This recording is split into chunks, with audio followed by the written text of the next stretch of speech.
नमस्कार, आदाब, सत श्री अकाल, वेलकम, सुस्वागतम सभी लोगों का। दोस्तों, क्लास लाइव हो चुकी है। सारे के सारे लोग जल्दी से मौजूद हो जाइए। कृष्णा, विनय, नवल, हर्ष, प्रिया, सत्यवीर, शिवा और हेतल, समरीन, शुभांकर, निजामुद्दीन, ये कुछ लोग हैं। गौरंगी, ये कुछ लोग हैं जिनके कमेंट्स मुझे यहाँ पर नजर आए हैं। आइए जी, आप सभी लोगों का स्वागत, इस्तकबाल, अभिनंदन। जुड़ जाइए सारे के सारे लोग और जल्दी से याद दिलाइए लास्ट क्लास में कहां तक पहुंचे थे। आप जानते हैं कि हम पढ़ रहे थे इंडियन पॉलिटी, भारतीय राज्य व्यवस्था, जिसमें हमने शुरू किया था पढ़ना constitutional development of India, Bharat का संवैधानिक विकास। तो भारत के संवैधानिक विकास में हम कहां तक पहुंचे हैं, एक बार मुझे बता दीजिए। बातचीत वहीं से कंटिन्यू करेंगे।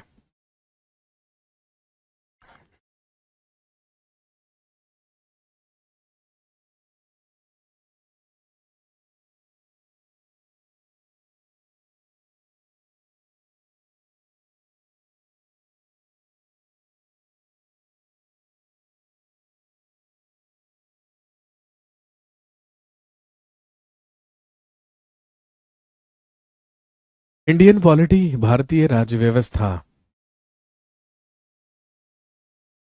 और जिसमें हम पढ़ रहे थे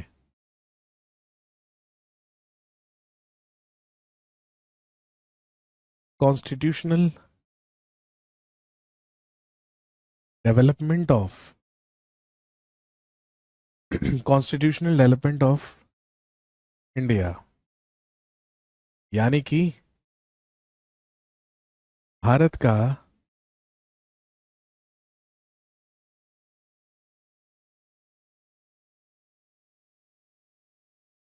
संवैधानिक विकास।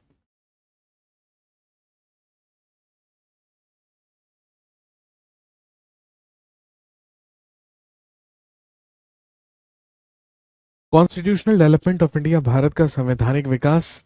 मैंने आपसे कहा था कि भारत का संवैधानिक विकास दो फेजेस में हम पढ़ते हैं, दो चरणों में हम पढ़ते हैं। सबसे पहला कहलाता है कंपनी रूल, सबसे पहला कहलाता है कंपनी के अधीन शासन, और दूसरा कहलाता है क्राउन रूल, यानी कि क्राउन के अधीन शासन। तो आप जानते हैं कि कंपनी रूल के बारे में हम बात कर रहे थे और हम लास्ट पहुंचे थे 1786 के एक्ट तक। द एक्ट ऑफ 1786 या 1786 का अधिनियम, जिसके तहत मैंने आपको बताया था कि जो बंगाल का गवर्नर जनरल था, अब उसी को ब्रिटिश आर्मी का कमांडर इन चीफ या प्रधान सेनापति बना दिया गया। उस समय बंगाल का गवर्नर जनरल बनकर आया लॉर्ड कॉर्नवालिस, और लॉर्ड कॉर्नवालिस ही वो सबसे पहला व्यक्ति था जिसके पास बंगाल के गवर्नर जनरल होने के साथ साथ बंगाल के प्रधान या ब्रिटिश सेना के प्रधान सेनापति का भी पद था। चलिए जी, यहीं से हम कंटिन्यू करेंगे। तो आप जानते हैं कि हम पढ़ रहे हैं कॉन्स्टिट्यूशनल डेवलपमेंट ऑफ इंडिया में कंपनी रूल, यानी कि कंपनी के अधीन शासन। कंपनी रूल या कंपनी के अधीन शासन। दोस्तों, याद कीजिए, मैंने आपको बताया था कि जब 1773 का रेगुलेटिंग एक्ट आया या रेगुलेटिंग अधिनियम आया, तो उसके तहत ब्रिटिश ईस्ट इंडिया कंपनी को कंपनी के या व्यापारिक एकाधिकार 20 वर्ष के लिए प्रदान किए गए थे, और ये डिसाइड किया गया था कि कंपनी को 20-20 साल के लिए ही व्यापारिक एकाधिकार प्रदान किए जाएंगे, और 20 साल के बाद उसे रिन्यू कर दिया जाएगा, उसे बढ़ा दिया जाएगा। तो बस बिल्कुल यही हुआ। वो कंपनी के व्यापारिक एकाधिकार 20 वर्षों के बाद, यानी कि 1793 में क्या हो गए, समाप्त हो गए, और 1793 में उन्हीं कंपनी के व्यापारिक एकाधिकारों को बढ़ाने के लिए, एक्सटेंड करने के लिए एक एक्ट भेजा गया, एक चार्टर भेजा गया, जो कहलाता है the charter act of 1793।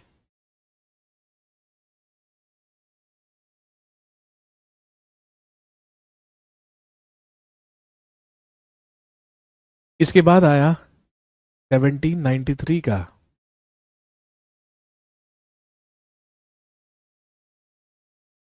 Charter act, या 1793 का राजलेख अधिनियम या चार्टर अधिनियम।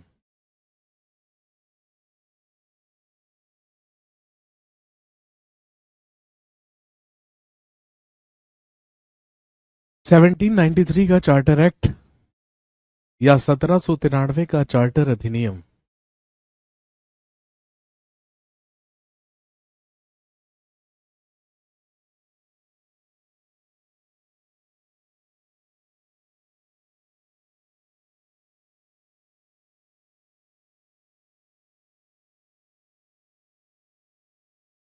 Seventeen ninety three charter act, 1793 का चार्टर अधिनियम।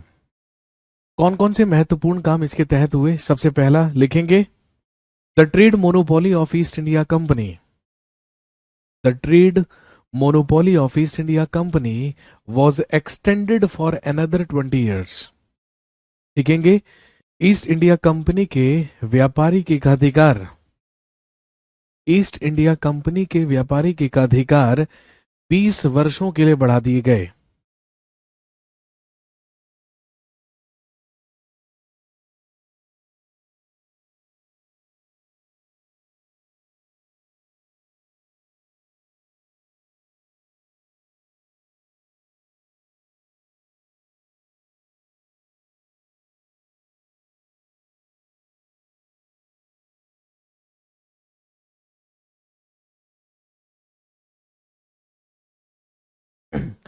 The trade monopoly of east India company was extended for 20 years. भाई, कंपनी को व्यापारिक एकाधिकार सिर्फ 20 साल के लिए मिला था 1773 में, तो 20 साल पूरे हो गए 1793 में, तो कंपनी का जो व्यापारिक एकाधिकार था, लिखेंगे, उसे 20 वर्ष के लिए बढ़ा दिया गया।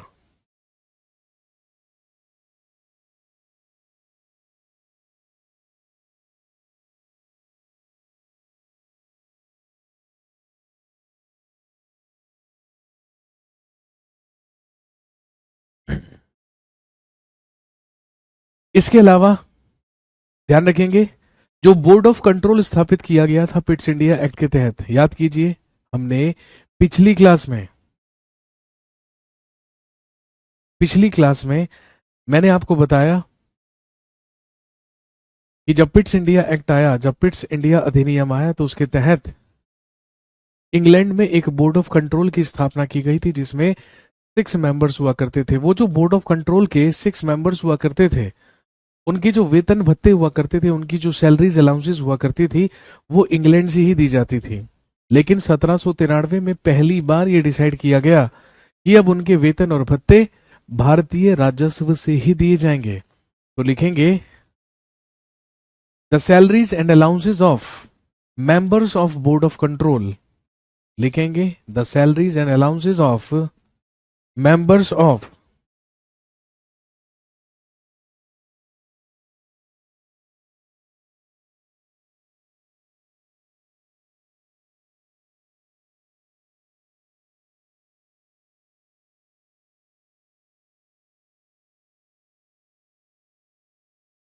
The salaries and allowances of members of board of control, लिखेंगे, were started paying from Indian revenue, were started paying from Indian revenue. लिखेंगे, नियंत्रक मंडल के सदस्यों के वेतन एवं भत्ते, नियंत्रक मंडल के सदस्यों के वेतन एवं भत्ते अब भारतीय राजस्व से दिए जाने लगे।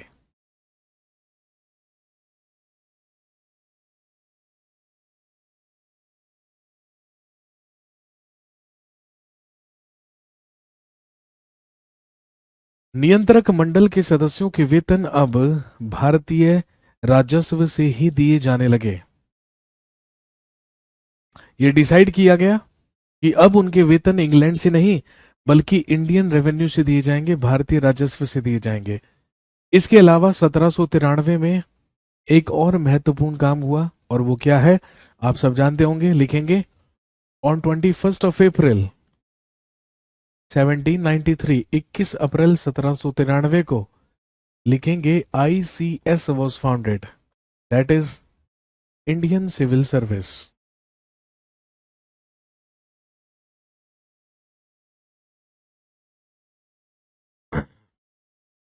On 21st April 1793, Indian Civil Service was founded. 21 अप्रैल 1793 में भारतीय नागरिक सेवा की स्थापना की गई।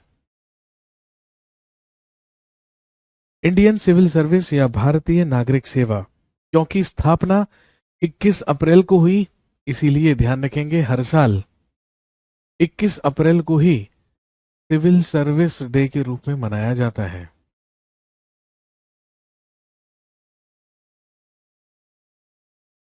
इसीलिए हर साल 21 अप्रैल को हम मनाते हैं नागरिक सेवा दिवस, सिविल सर्विस डे। और इसके अलावा ध्यान रखेंगे 1793 में ही रेवेन्यू बोर्ड और रेवेन्यू पुलिस की भी स्थापना हुई। लिखेंगे हिंदी में राजस्व बोर्ड और राजस्व police, revenue board and revenue police.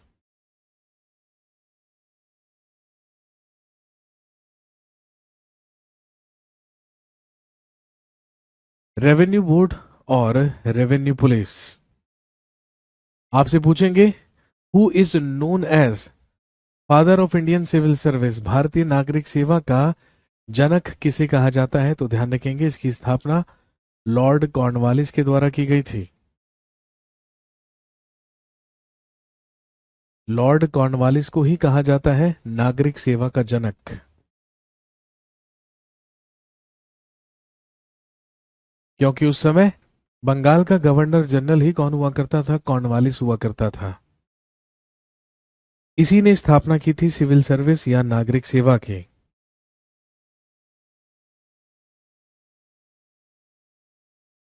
और इसके अलावा एक और इंपॉर्टेंट काम हुआ, लिखेंगे द प्रोविंशियल गवर्नर्स, लिखेंगे the provincial governors got the power, या लिखेंगे got veto power against the provincial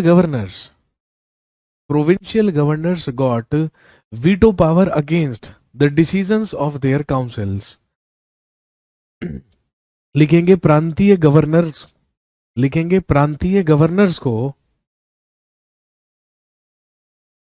प्रांतीय गवर्नरों को अपनी परिषद के निर्णयों के विरुद्ध, प्रांतीय गवर्नरों को अपनी परिषद के निर्णयों के विरुद्ध वीटो शक्ति प्रदान की गई।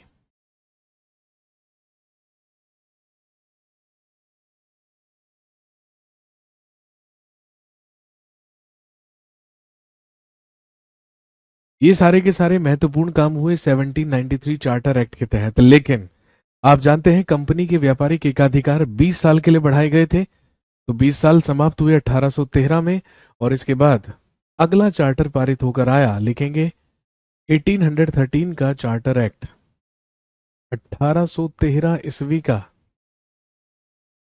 चार्टर अधिनियम।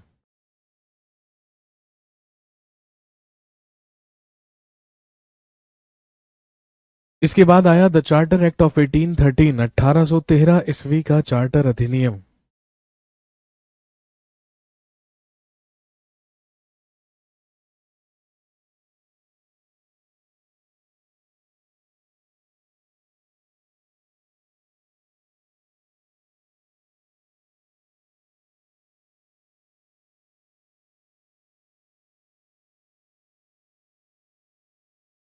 लिखेंगे एज पर दिस एक्ट, इस अधिनियम के तहत, एज पर दिस एक्ट या इस अधिनियम के तहत, लिखेंगे the rule of company, the rule of company in India was extended for 20 years.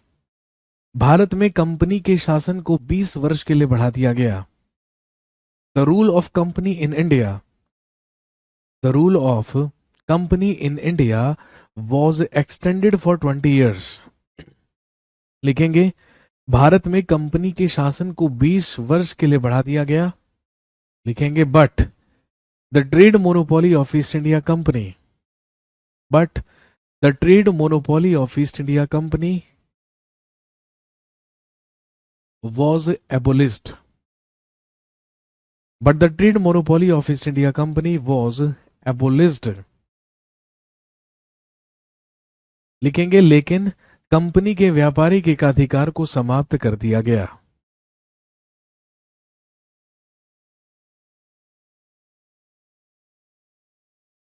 लेकिन कंपनी के व्यापारिक एकाधिकार को समाप्त कर दिया गया।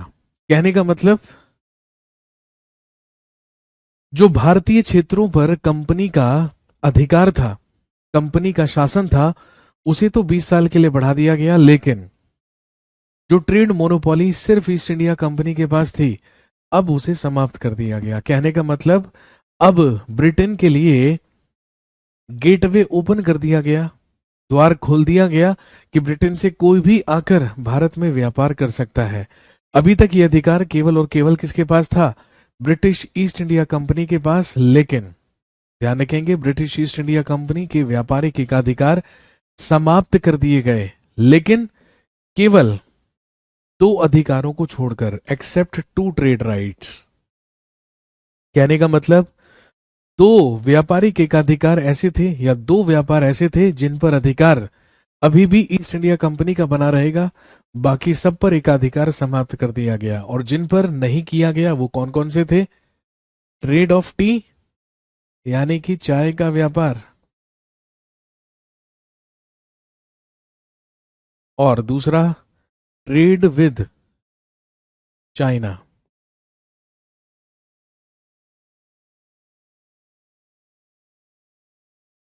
चीन के साथ व्यापार।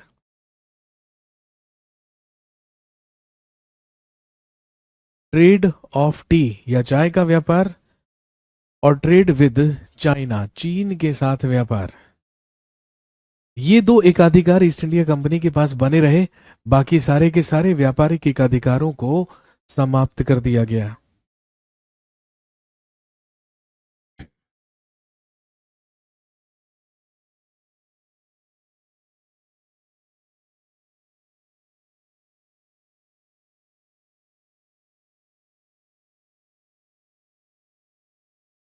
इसके अलावा दूसरा इंपॉर्टेंट काम हुआ, लिखेंगे इन 1813, 1813 ईस्वी में, इन 1813, 1813 ईस्वी में लिखेंगे, क्रिश्चियन मिशनरीज अराइव्ड इंडिया, ईसाई मिशनरियों का भारत में आगमन हुआ। क्रिश्चियन मिशनरीज अराइव्ड इंडिया, ईसाई मिशनरियों का भारत में आगमन हुआ। ये ईसाई मिशनरियां वो ग्रुप्स हुआ करते थे, वो दल हुआ करते थे जिनका उद्देश्य भारत में ईसाई धर्म का प्रचार करना था। कहने का मतलब, अब ब्रिटेन के नागरिकों को धर्म प्रचार के लिए भारत में आकर रहने और यहां पर बसने का अधिकार मिल चुका था। और 1813 के बाद से ही ये ईसाई मिशनरीज भारत में आने लगी और यहां पर ईसाई धर्म का प्रचार भी इन्होंने शुरू किया। दूसरा महत्वपूर्ण काम जो 1813 चार्टर एक्ट के तहत हुआ था। और तीसरा इंपॉर्टेंट काम लिखेंगे, for the development of Indian education, भारतीय शिक्षा के प्रचार प्रसार के लिए। For the development of Indian education, भारतीय शिक्षा के विकास के लिए लिखेंगे 1 lakh rupees per annum was sanctioned for Indian education. लिखेंगे प्रतिवर्ष 1 लाख रुपए आवंटित किए गए। 1 lakh rupees per year was sanctioned. 1 lakh रुपए प्रतिवर्ष आवंटित किए गए। 1 लाख रुपए प्रतिवर्ष का मतलब, जो भी भारत का राजस्व होगा, जो भी इंडियन रेवेन्यू होगा, उसमें से हर साल 1 लाख रुपया केवल और केवल किस पर खर्च किया जाएगा?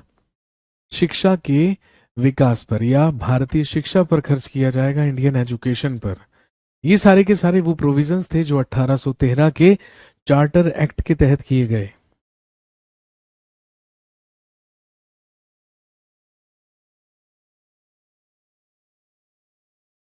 इसके बाद next, the charter act of 1833, 1833 का चार्टर अधिनियम।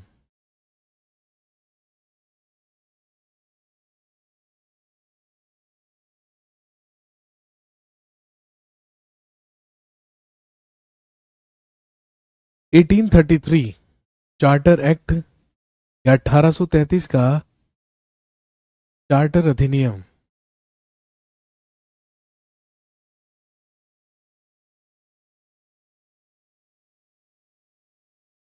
अठारह का चार्टर अधिनियम या चार्टर एक्ट ऑफ 1833, सबसे पहला और सबसे इंपॉर्टेंट काम इसके तहत क्या किया गया, लिखेंगे एज पर दिस एक्ट, इस अधिनियम के तहत,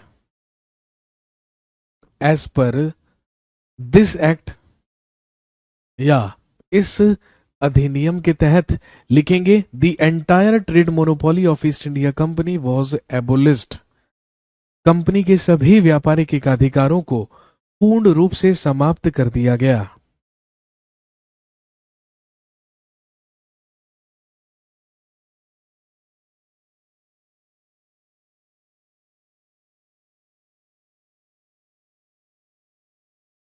The entire trade monopoly of East India Company was abolished. Company के सभी व्यापारिक एकाधिकारों को पूर्ण रूप से समाप्त कर दिया गया।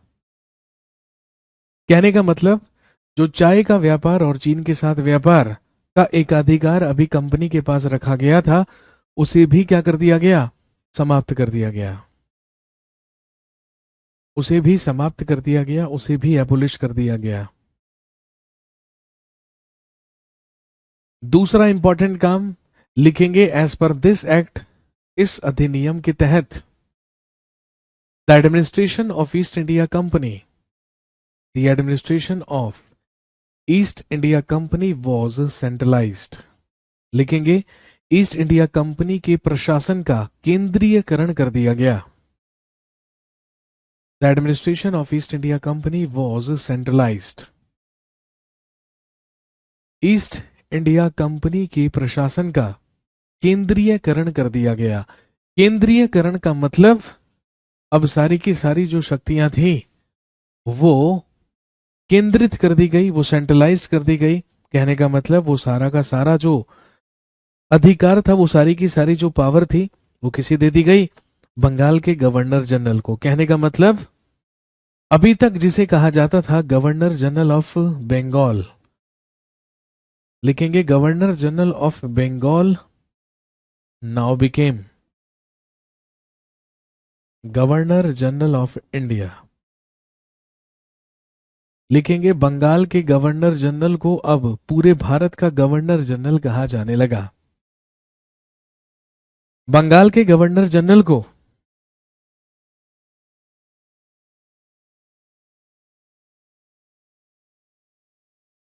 बंगाल के गवर्नर जनरल को अब पूरे भारत का गवर्नर जनरल कहा जाने लगा।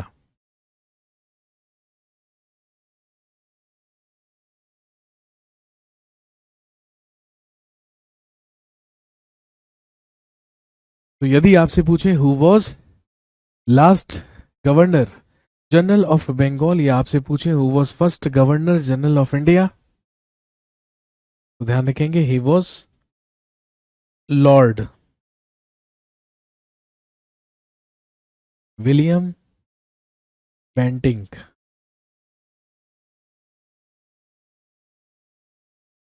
भारत का पहला गवर्नर जनरल बना लॉर्ड विलियम बेंटिंक। भारत का सबसे पहला गवर्नर जनरल बना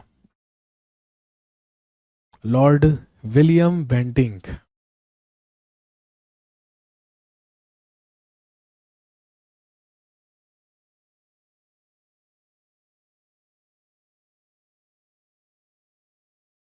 बंगाल के गवर्नर जनरल को अब पूरे भारत का गवर्नर जनरल कहा जाने लगा, जो बना लॉर्ड विलियम बेंटिंक।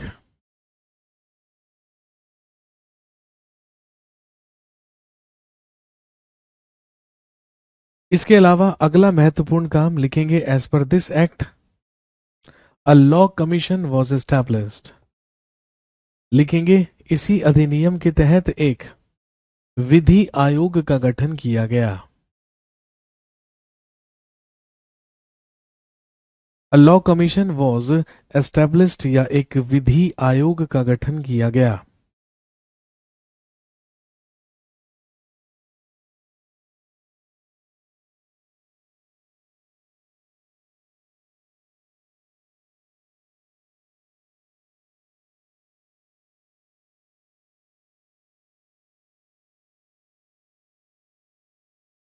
लिखेंगे governor general and his council. Governor general and his council got all revenue rights. लिखेंगे गवर्नर जनरल और उसकी परिषद को राजस्व के भी सभी अधिकार प्रदान किए गए। सभी राजस्व अधिकार भी प्रदान किए गए। राजस्व अधिकार का मतलब, रेवेन्यू राइट्स का मतलब कि पूरे के पूरे भारत के लिए बजट बनाने का अधिकार भी अब भारत के गवर्नर जनरल और उसकी परिषद को ही सौंप दिया गया।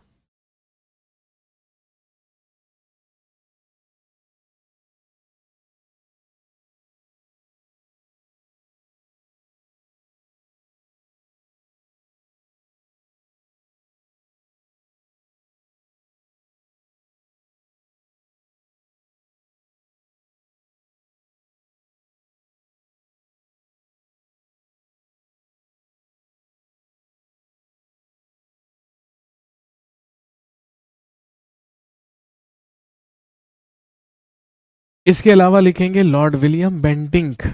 Lord William Bentinck prohibited the discrimination.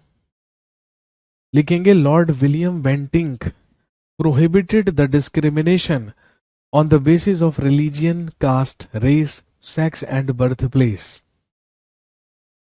लिखेंगे और लॉर्ड विलियम बेंटिंक ने लॉर्ड विलियम बेंटिंक ने धर्म, जाति, मूलवंश, लिंग और जन्मस्थान के आधार पर विभेद पर प्रतिबंध लगाया। लॉर्ड विलियम बेंटिंक ने धर्म, जाति, मूलवंश, लिंग और जन्म स्थान के आधार पर विभेद पर प्रतिबंध लगाया।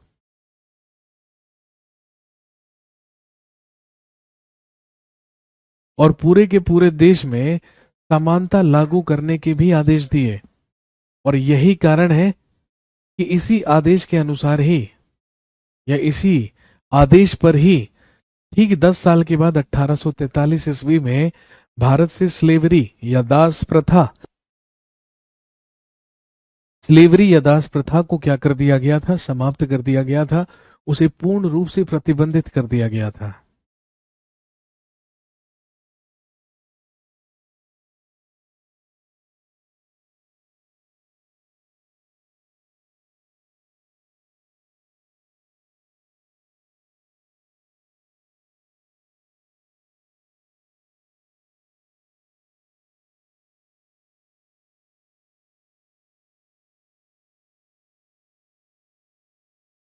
नेक्स्ट,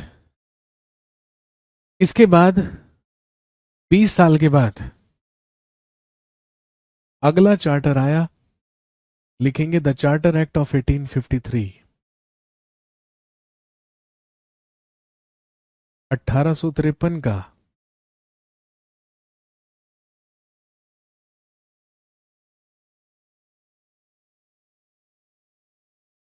1853 का चार्टर अधिनियम,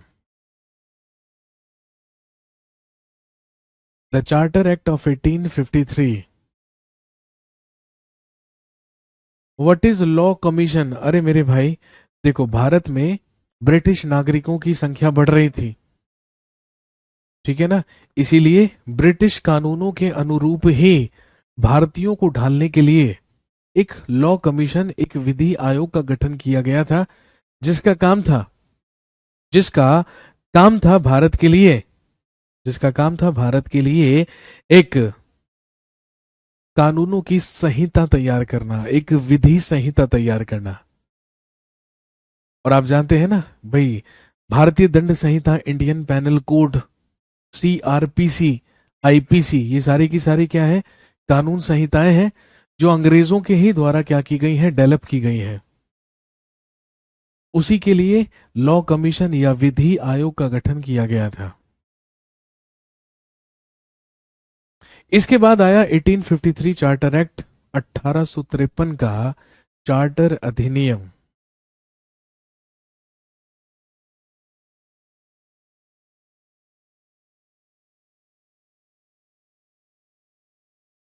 लिखेंगे this is considered as the last charter this is considered as the last charter of India, लिखेंगे इसे भारत का अंतिम राजलेख या अंतिम चार्टर माना जाता है।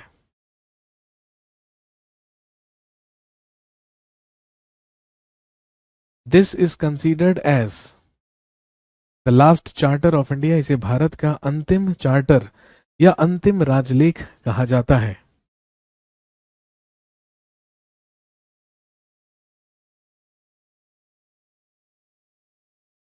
This is considered as the last charter, या इसे भारत का अंतिम राजलेख या चार्टर कहा जाता है।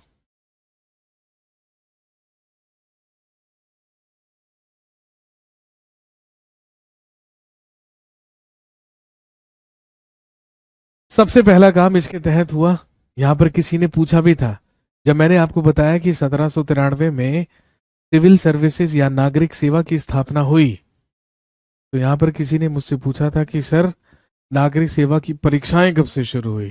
चलिए अब आपका आंसर देने का समय आ गया है। लिखेंगे एज पर दिस एक्ट,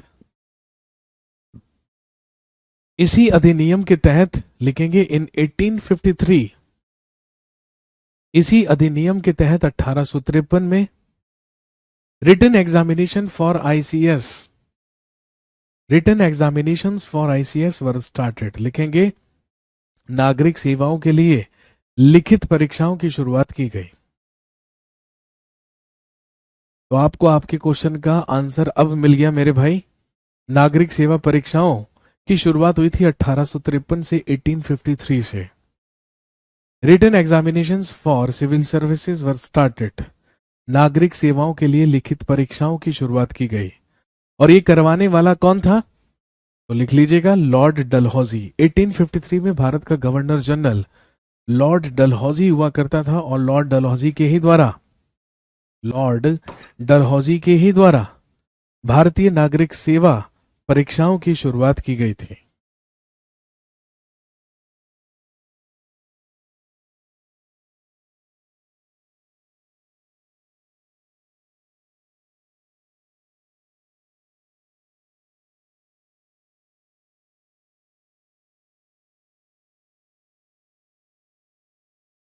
तो सबसे पहला काम तो यही हुआ कि नागरिक सेवाओं के लिए लिखित परीक्षाओं की शुरुआत की गई, जो करवाने वाला था लॉर्ड डलहौजी, उस समय भारत का गवर्नर जनरल। दूसरा महत्वपूर्ण काम लिखेंगे as per this act, as per this act लिखेंगे administrative and legislative, administrative and legislative works were separated, लिखेंगे इसके तहत कंपनी से प्रशासनिक और विधायिक कार्यों को अलग अलग किया गया। इसके तहत कंपनी से प्रशासनिक एवं विधायिक कार्यों को अलग अलग किया गया।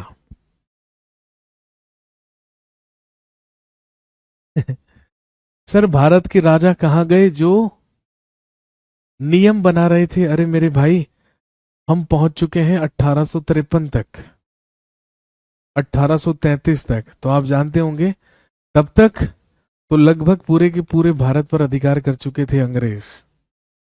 जो भारतीय राजा यहां पर बचे भी थे, वो भी अंग्रेजों के साथ सहायक संधियां साइन कर चुके थे, और रही सही कसर जो थी वो लॉर्ड डलहौजी ने पूरी कर दी थी, जब इसने भारत में हड़प की नीति चलाकर भारत के कई सारे राज्यों को, प्रांतों को हड़प कर ब्रिटिश साम्राज्य में मिला लिया था। तो कहने का मतलब, जिन्हें आप भारत के राजा कह रहे हैं, वो अब केवल और केवल नाम के राजा बचे थे। उनकी सारी की सारी जो शक्तियां थी वो अंग्रेजों के द्वारा छीनी जा चुकी थी। कहने का मतलब, अब भारत में नियम और कानून उन राजाओं के नहीं बल्कि अंग्रेजों के चला करते थे।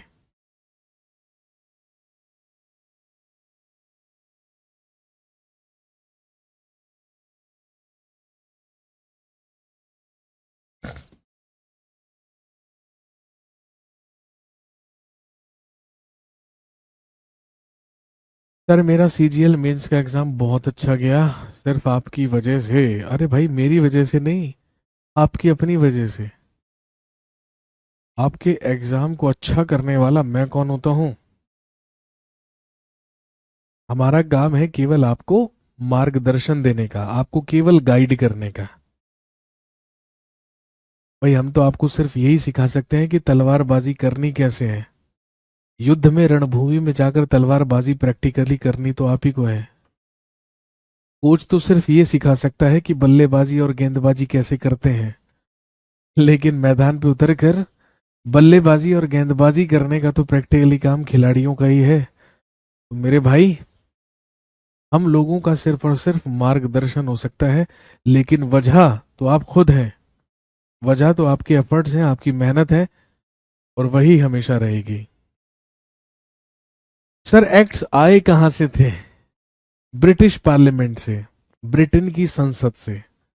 अब आप खुद देखिए ना, यदि मैं आपसे कहूं कि आज कोई एक्ट आया भारत में, यदि आज कोई एक्ट बना, कोई अधिनियम बना, तो वो कहां से बनेगा?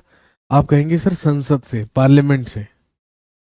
तो उस समय जिन एक्ट्स के बारे में हम बात कर रहे हैं, ये कहां से पारित होकर आते थे? ब्रिटिश पार्लियामेंट से। ये ब्रिटिश पार्लियामेंट से आते थे, ये ब्रिटेन की संसद से आते थे। तो मैंने कहा administrative and legislative works were separated from east India company. Company से प्रशासनिक और विधायिक कार्यों को भी क्या कर दिया गया? अलग अलग कर दिया गया। और ध्यान रखेंगे,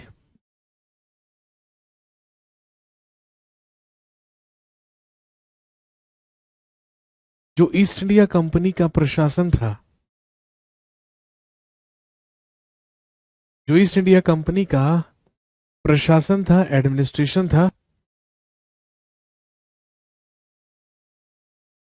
वो सारी की सारी शक्तियां कोर्ट ऑफ डायरेक्टर्स और बोर्ड ऑफ कंट्रोल को सौंप दी गई।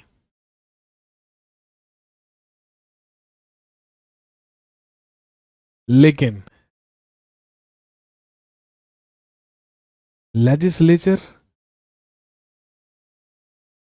यानी कि कानून बनाने के लिए, भाई अभी तक तो कानून बनाने का कार्य भी किसके द्वारा किया जाता था? गवर्नर और उसके परिषद के द्वारा ही किया जाता था। लेकिन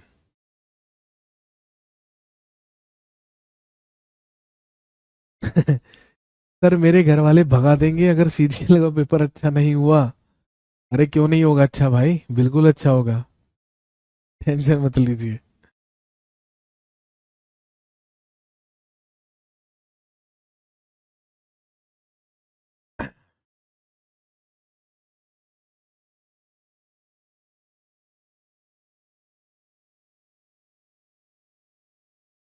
हाँ जी, तो मैंने कहा कि प्रशासनिक शक्तियां, प्रशासनिक कार्य तो सारे के सारे निदेशक मंडल और नियंत्रक मंडल को सौंप दिए गए, यानी कि कोर्ट ऑफ डायरेक्टर्स और बोर्ड ऑफ कंट्रोल को सौंप दिए गए। लेकिन जो लेजिस्लेचर था, या जो विधायिक कार्य थे, या कानून बनाने के लिए, या विधि बनाने के लिए, लिखेंगे एन, लिखेंगे an all India legislative council was established. An all India legislative council was established to make laws, लिखेंगे विधि बनाने के लिए या कानून बनाने के लिए एक अखिल भारतीय, कानून बनाने के लिए एक अखिल भारतीय विधान परिषद का गठन किया गया। कानून बनाने के लिए एक अखिल भारतीय विधान परिषद का गठन किया गया, विच हैड 12 मेंबर्स, जिसमें सदस्यों की संख्या 12 थी। अभी यहां पर किसी ने सवाल पूछा था कि sir all India legislative council या अखिल भारतीय विधान परिषद में कितने सदस्य थे? तो भाई साहब आपके क्वेश्चन का आंसर ये रहा, उसमें 12 मेंबर्स थे, उसमें 12 सदस्य थे। 12 सदस्यों की ही, कानून बनाने के लिए 12 सदस्यों की ही अखिल भारतीय विधान परिषद का गठन किया गया था।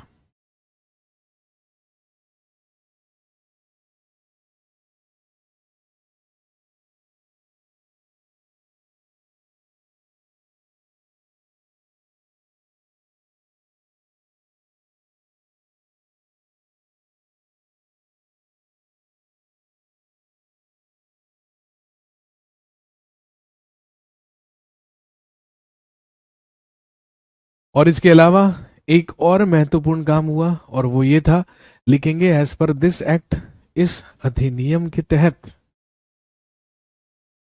एज पर दिस एक्ट या इस अधिनियम के तहत, लिखेंगे British parliament got the power, as per this act British parliament got the power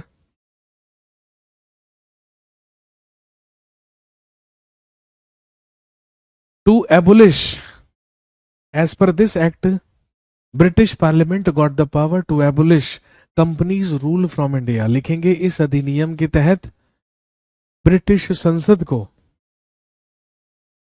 इस अधिनियम के तहत ब्रिटिश संसद को भारत से कंपनी का शासन समाप्त करने का अधिकार प्राप्त हुआ।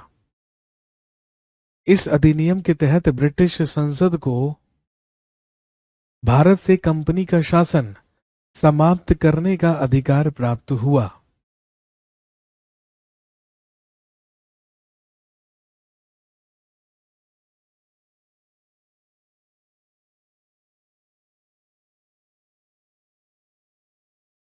कहने का मतलब, जब ब्रिटिश संसद चाहेगी तब भारत से कंपनी का शासन समाप्त कर सकेगी।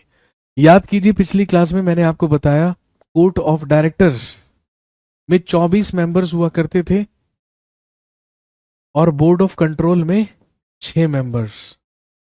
तो 1853 के चार्टर एक्ट के ही तहत एक और काम किया गया। लिखेंगे 6 members from court of directors were terminated. लिखेंगे निदेशक मंडल से 6 सदस्यों को निलंबित कर दिया गया। 6 members from court of directors were terminated and their number was reduced to 18। लिखेंगे निदेशक मंडल से 6 सदस्यों को निलंबित कर दिया गया। निदेशक मंडल से 6 सदस्यों को निलंबित कर दिया गया।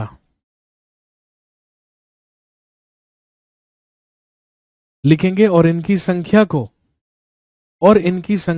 24 से घटाकर 18 कर दिया गया। भाई 24 में से 6 मेंबर्स निलंबित हो गए, तो स्वाभाविक सी बात है इनकी संख्या घटकर अब कितनी हो चुकी थी? 18।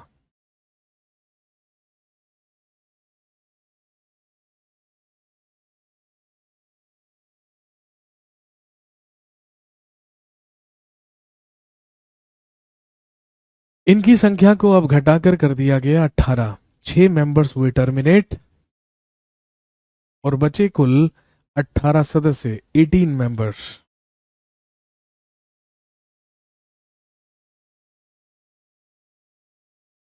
ये सारे के सारे काम 1853 के चार्टर अधिनियम या चार्टर एक्ट के तहत हुए। लेकिन आप जानते हैं कि इसके ठीक 4 साल के बाद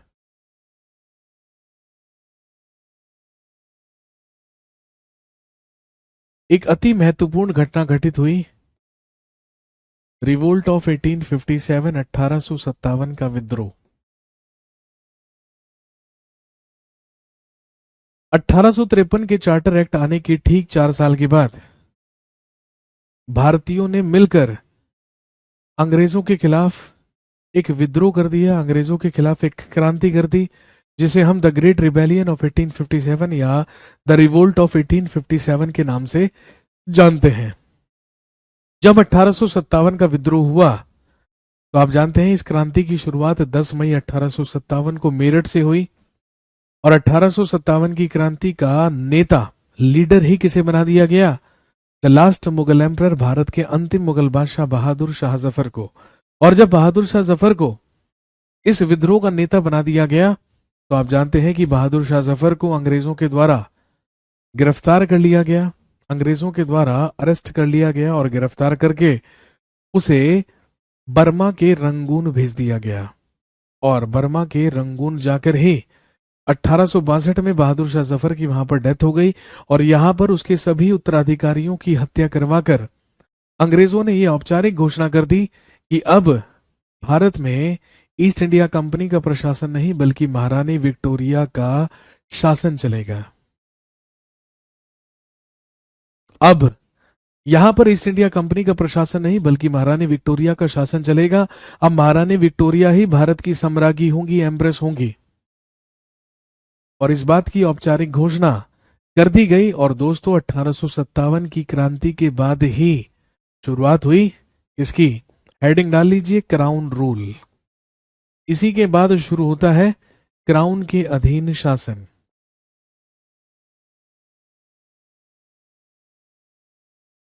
क्राउन रूल या क्राउन के अधीन शासन, जिसमें हम घटनाएं पढ़ेंगे 1858 से लेकर 1947 तक। अब 1858 से लेकर 1947 तक हम बात करेंगे क्राउन रूल या क्राउन के अधीन शासन।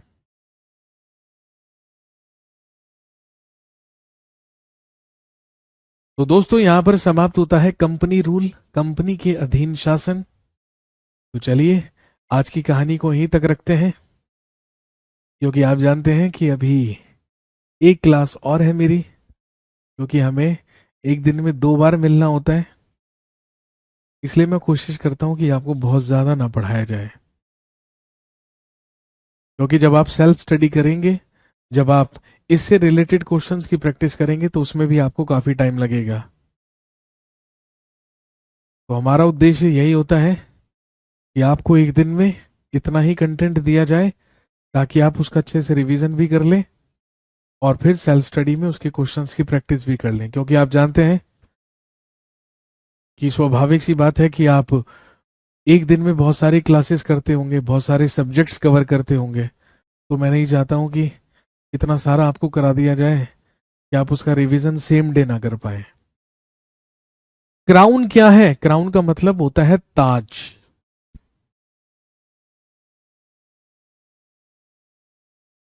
Sir who was first ICS officer? आप पूछना चाह रहे हैं who was first Indian ICS officer. देखिए आईसीएस की परीक्षा क्वालिफाई करने वाले तो सबसे पहले व्यक्ति सुरेंद्र नाथ बनर्जी थे, लेकिन राष्ट्रीय आंदोलन में भाग लेने की वजह से उन्हें ज्वाइन नहीं करने दिया अंग्रेजों ने, निष्कासित किया था, टर्मिनेट किया था। लेकिन पहले भारतीय आईसीएस ऑफिसर बने थे सत्येंद्र नाथ टैगोर, रविन्द्रनाथ टैगोर के बड़े भाई। ठीक है, तो चलिए आज की कहानी को यहीं तक रखेंगे। ब्रेक लीजिए, नाश्ता कीजिए, हम भी करते हैं, थोड़ा सा रेस्ट लेते हैं, फिर हिस्ट्री की क्लास में आपसे मुखातिब होंगे, मुलाकात होगी 11:15 बजे। तब तक के लिए thank you very much, have a nice day, शुक्रिया।